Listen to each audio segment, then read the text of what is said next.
In terms of setting up the show, this episode is okay.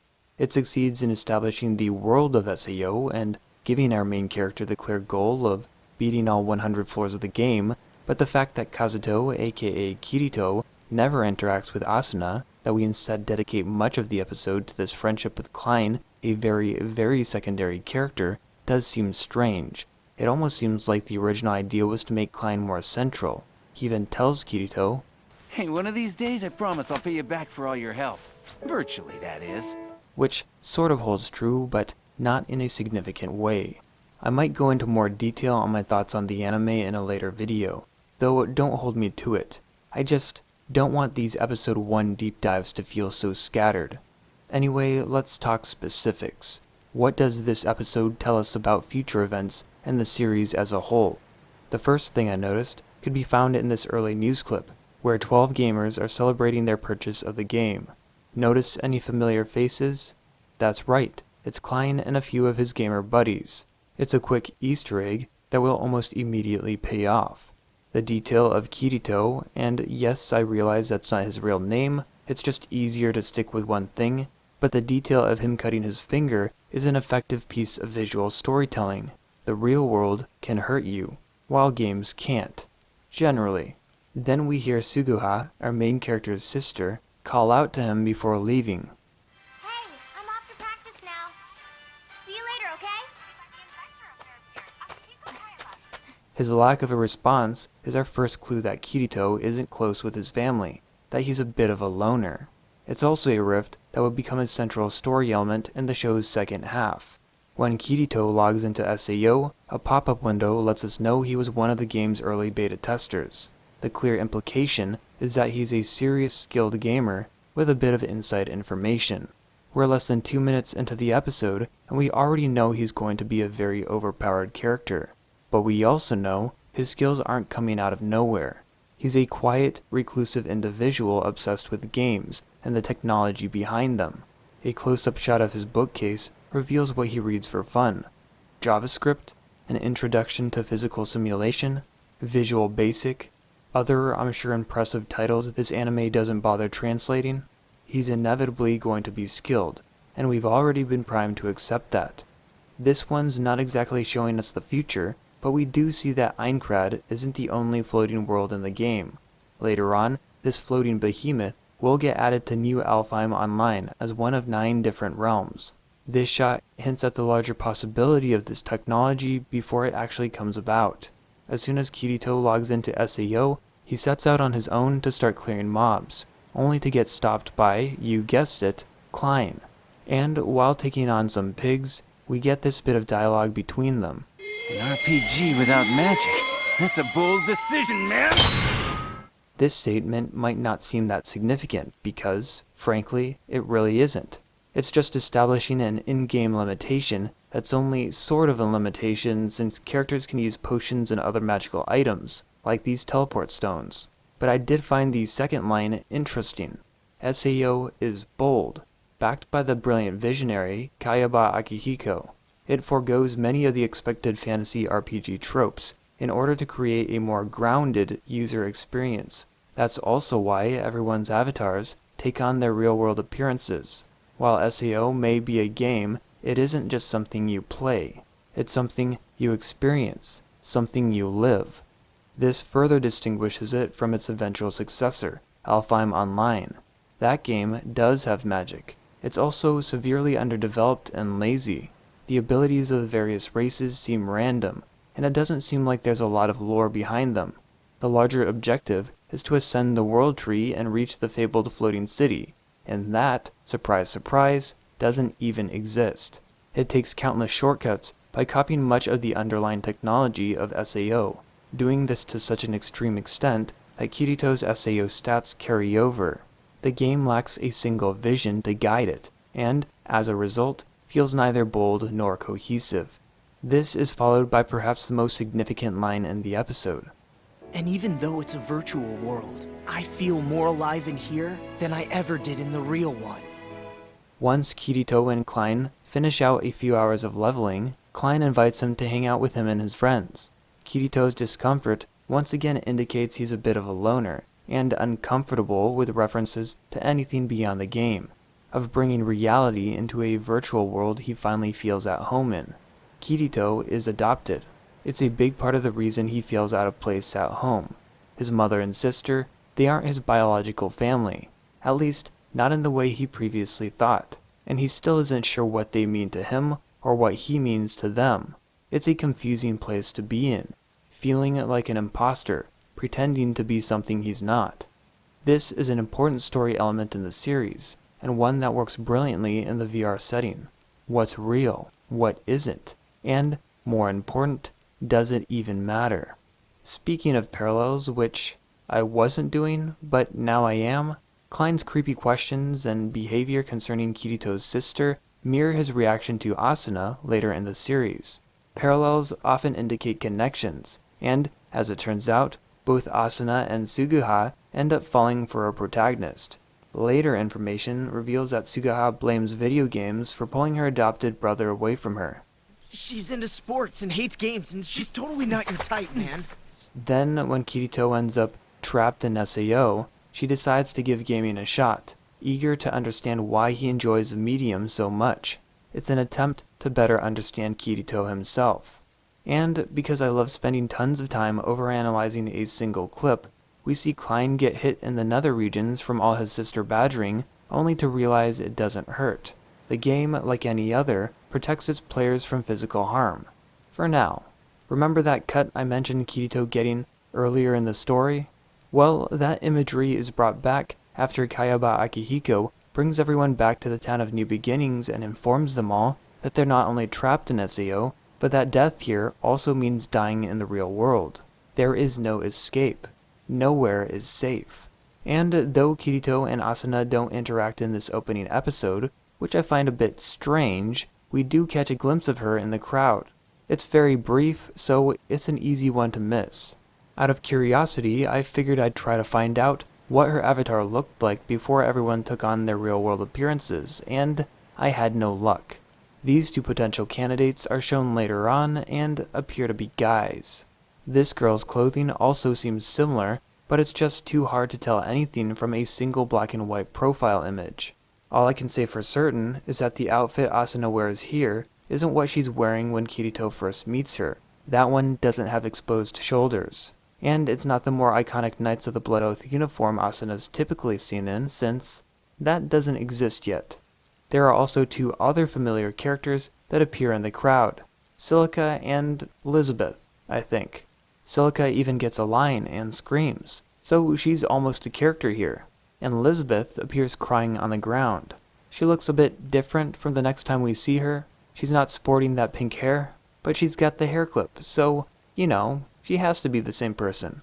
The episode concludes with Kirito and Klein parting ways. Klein has his friends to worry about, the same friends we saw him celebrating with in the opening, and Kirito, for his part, doesn't think he can keep a large group safe.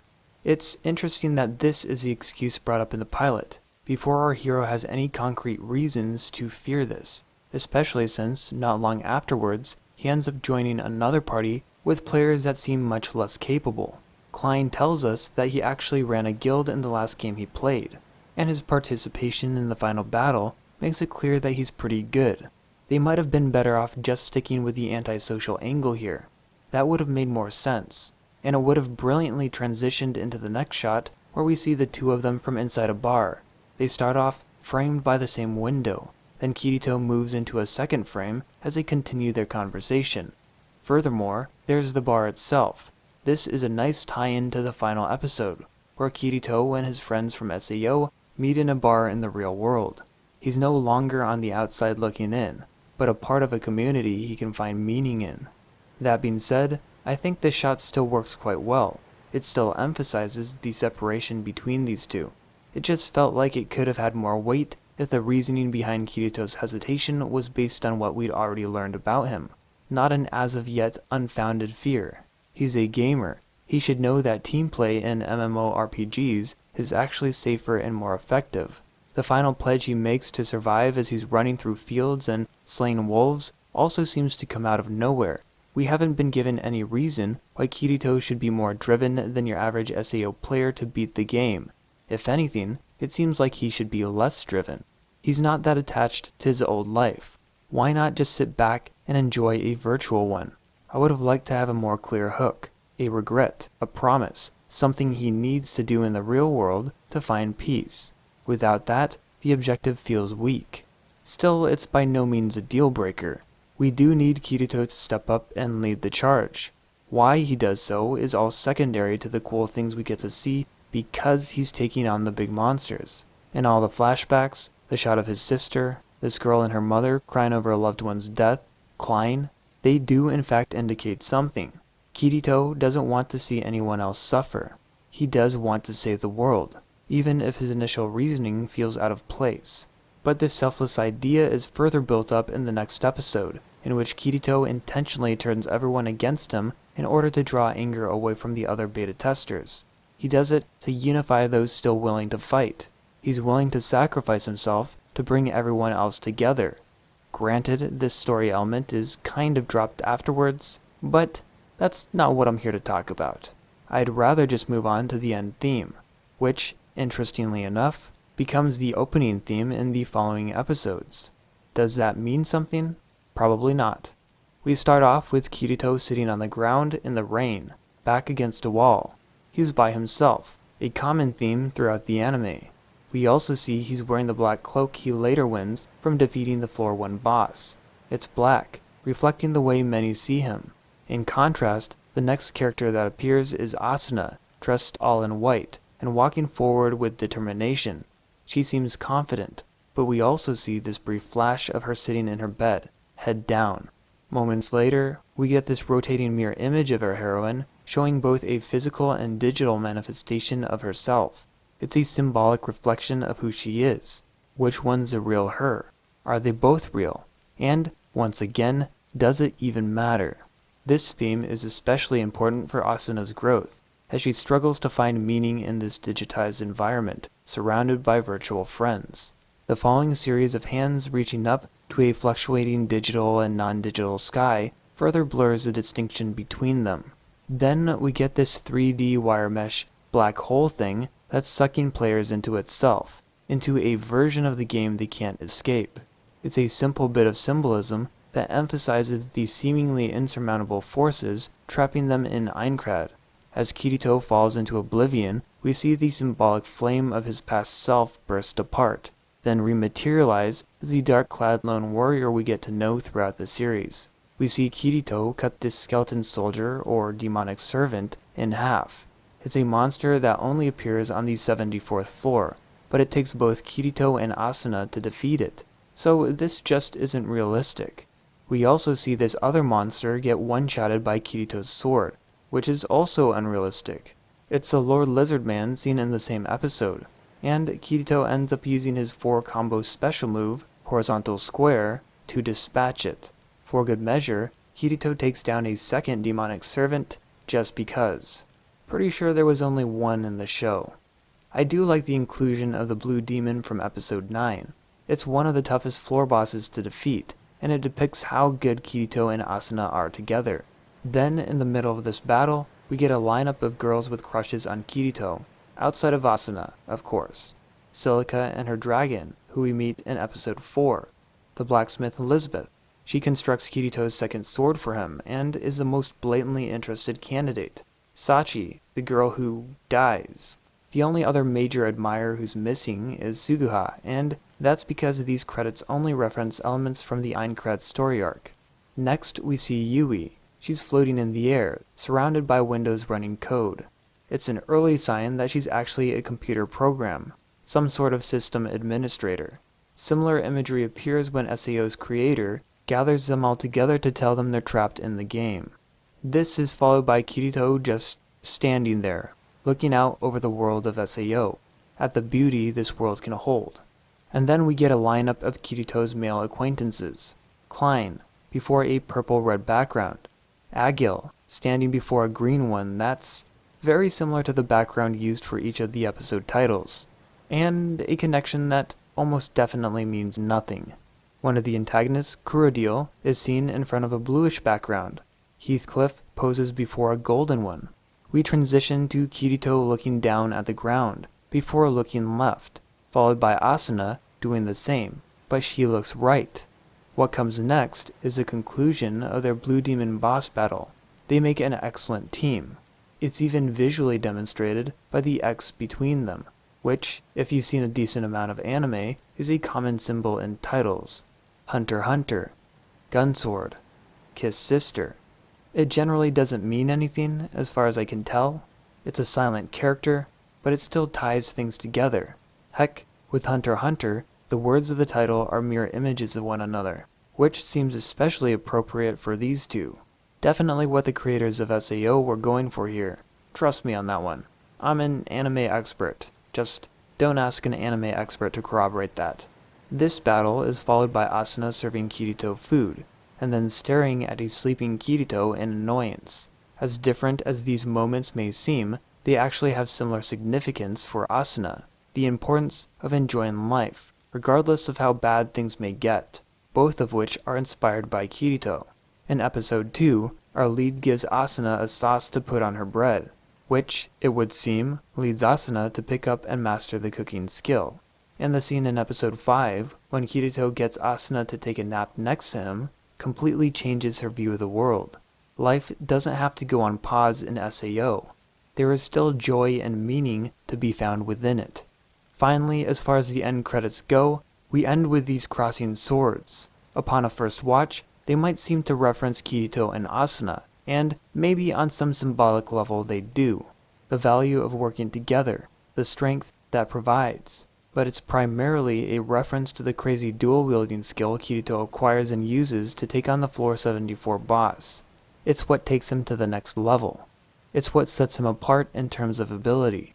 This is followed by a post-credit scene letting us know that 2,000 people have died in the first month of the game. Names are engraved on this giant slab of stone. The dead can't come back to life. To make matters worse, no one's managed to clear any of the floors yet. Kirito starts the episode full of optimism, but things have changed, and the fact that you can't afford to die makes everything significantly harder. Anyway, these are just some things I noticed in this episode. Feel free to civilly discuss Sword Art online down below, and I'll catch you next time. Peace.